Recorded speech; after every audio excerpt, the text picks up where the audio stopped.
there's so many different views, and sometimes we get so sucked into our cell phones, right? And I always try to explain to people when, people talk about like Fox News or CNN and what news station you watch determines what restaurant you go to, and what you take that and put that on steroids. And that's what Facebook and TikTok and Instagram and all the other online social, services is they don't give you information. They feed you exactly what you want to see, so you continue to stare at your phone. And they're good at it. Because how many times I picked up my phone just to look up something, and the next thing I know, 10 minutes later, I'm still scrolling because it shows you exactly what you want to see.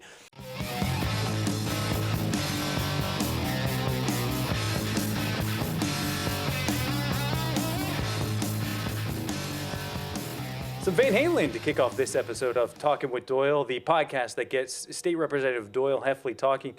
Doyle, we want to bring this episode back to the district. In the last couple we've talked about the state budget, stuff that can apply to all of Pennsylvania, but you represent the 122nd district, Carbon County. Talk to me about some things happening in the district. All right. Well, let me just say Van Halen was the first concert I ever attended back in 1986. I think it was, or 85, maybe 87. I don't know. Was it in Carbon County or was it somewhere else? No, I don't think Van Halen ever got the opportunity to play in Carbon County. Although I got to say, we have a lot more venues in Carbon County. We really have the opportunity to see a lot of great shows. We have Penn's Peak. We have the Mock Junk Opera House. A lot of other venues where good bands come into the area. The different fairs and festivals. When I was growing up, you had to drive to Philly if you wanted to see a big band or a big name band, or sometimes you get to catch those down in Allentown. But yeah, Carbon County, it's the center of the universe. All roads lead back to Carbon County. The 122nd district is very unique in that the county line is the district line. So that's the only district in the state where the county line is a district line. But I have a great and wonderful district staff that does an awesome job for me. We do a lot of events in the district.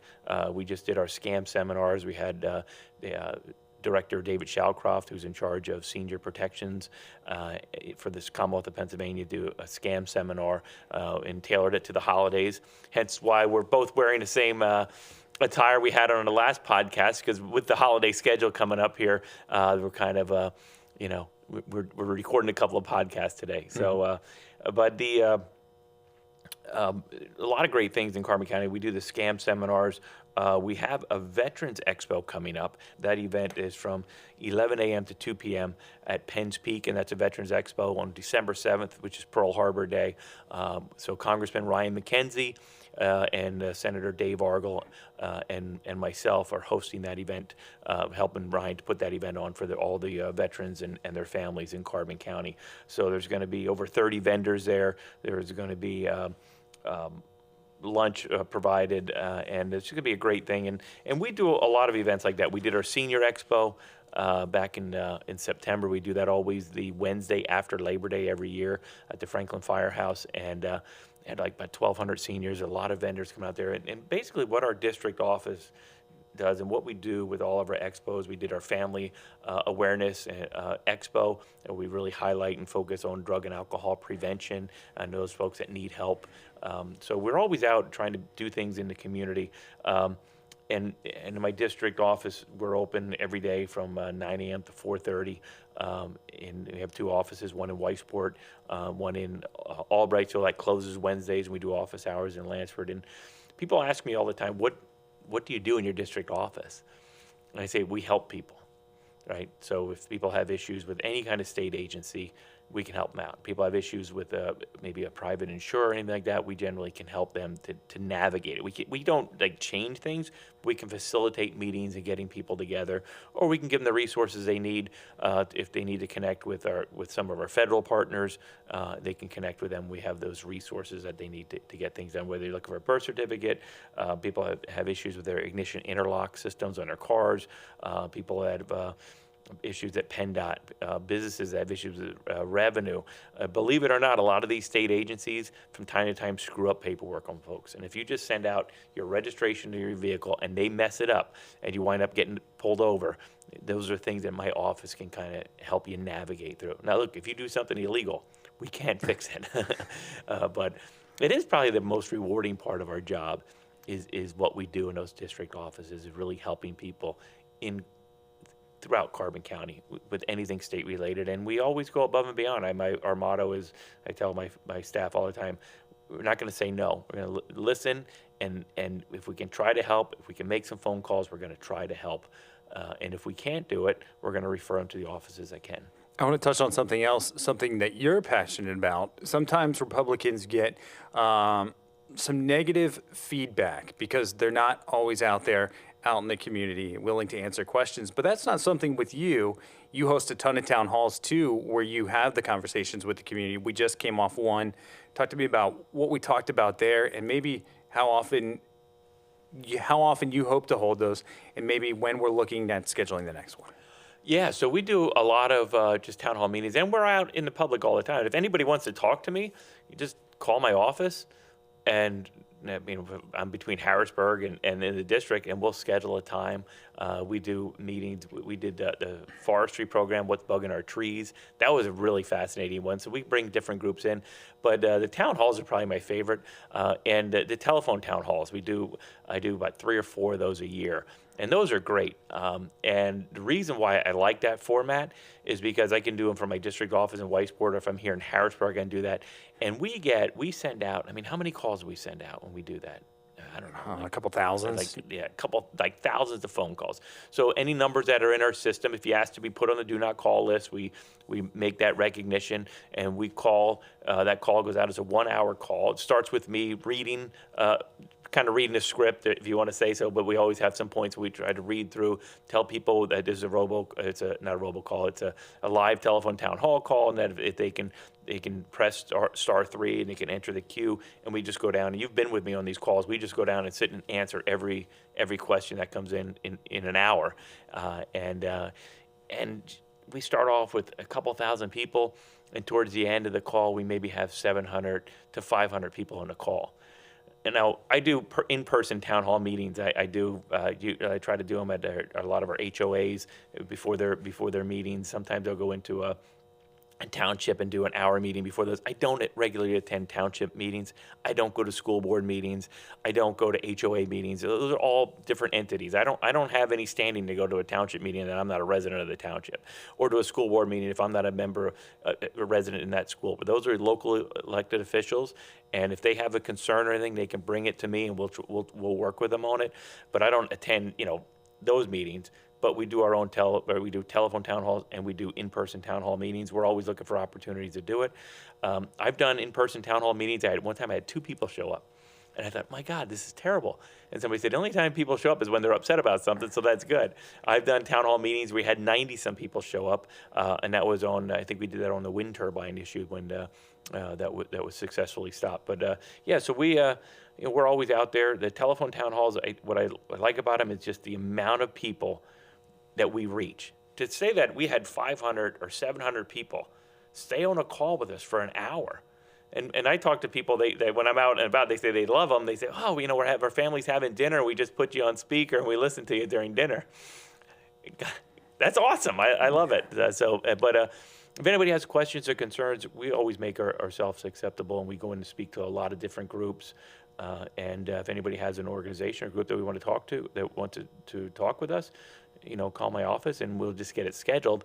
The telephone town halls are easier because if I'm in Harrisburg, I can do them. If I'm in the district, I can do them. But in-person town halls, we love to do them. And if somebody's listening to this, they can also leave a comment here on our Talkin with Doyle podcast, because you are one of the state reps who host a podcast, a weekly podcast, or as regularly scheduled as we can. Well, this one is timely because of the schedules coming up over the holiday season. So, but it's great to take this format, and then when we see the comments, we try to answer them. So, when people put comments on there, and the keyboard warriors, sometimes people post things or say things that are a little, off the wall, but God bless them. It's their right. They can say whatever they want on there.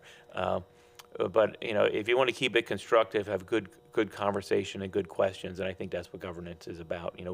We can all get fired up and get upset if we don't get everything that we want in government, but that's never how it was set up. I mean, if you look at the Constitution Convention was one big compromise in how we set up our Constitution. It worked out pretty well for us over the many years, and but we're always willing to sit down and talk and have those conversations. Because how important is that to you having that conversation? We've referenced it in a bunch of episodes. That somebody you looked up to is Charlie Kirk, somebody who fought and who believed in that open debate session, open debate belief. That's something you've really tried to model yourself after. Yeah, I mean, I think you have to. I mean, we have to. There's so many different views, and sometimes we get so sucked into our cell phones, right? And I always try to explain to people when. People talk about like Fox News or CNN and what news station you watch determines what restaurant you go to and what. You take that and put that on steroids, and that's what Facebook and TikTok and Instagram and all the other online social services are. Is they don't give you information. They feed you exactly what you want to see, so you continue to stare at your phone. And they're good at it. Because how many times I picked up my phone just to look up something, and the next thing I know, 10 minutes later, I'm still scrolling because it shows you exactly what you want to see. And I think that's sometimes where we get divided as a nation and as a people, is because we're only seeing things from one side. When I sit and I look at, last podcast, we talked about the budget. There were a lot of things in there that I liked. There were a lot of things that I didn't like. But at the end of the day, it had to get done, and it's our responsibility to govern and get things like that done. But you have to look at each side of it. If you're going to talk about any issue at all, you got to look at, okay, this is the issue. What are both sides of it? We say we'll use the term stakeholder. So we're going to bring the stakeholders in for a discussion. Well, what's a stakeholder? So it's somebody, if you're going to talk about highway construction, for example. You want to bring in the asphalt people. You want to bring in the concrete people. You want to bring in the engineers. You want to bring in the environmental people that have to go through the permitting. You want to bring in the people that dig tunnels. And you want to get everybody. And then you want to bring in the motorists that actually drive on the roads, right? And the public transportation folks that use the highways. What's going to be the best way to work on that? You want to bring everybody in and have a discussion. And you can't just put the blinders on and look at things. We all have our core beliefs and our core values, and I'm a conservative, right? Low taxes, limited government, opportunities for individuals to be everything that they can be, but also that they're going to be responsible for the decisions that they make, right? Mm-hmm. And equality in opportunity, not an equity in outcome. But when you want to look at that, you got to bring all these folks in and you have a discussion. And I look at maybe this person I don't agree with all that often, but I agree with them on this point, and they make a good point, and maybe we should include some of that in the discussion, and that's how I surmise things when we work on legislation. If you look at my record, I have a very conservative voting record, but I've worked with Democrats from all over the state when we did the opioid task force, when we did a lot of things we put in the human service code were bipartisan measures for accountability. But when I'm out doing town hall meetings, or if I'm on the phone call, I take a lot of that feedback. Or when I'm just out at events, people come up and talk to me about things. When people come to my office with a concern, I take that feedback as well into that legislative process, into that discussion. So, and I think that when people look at their phone and they're only seeing one side of the argument all the time, they're missing out.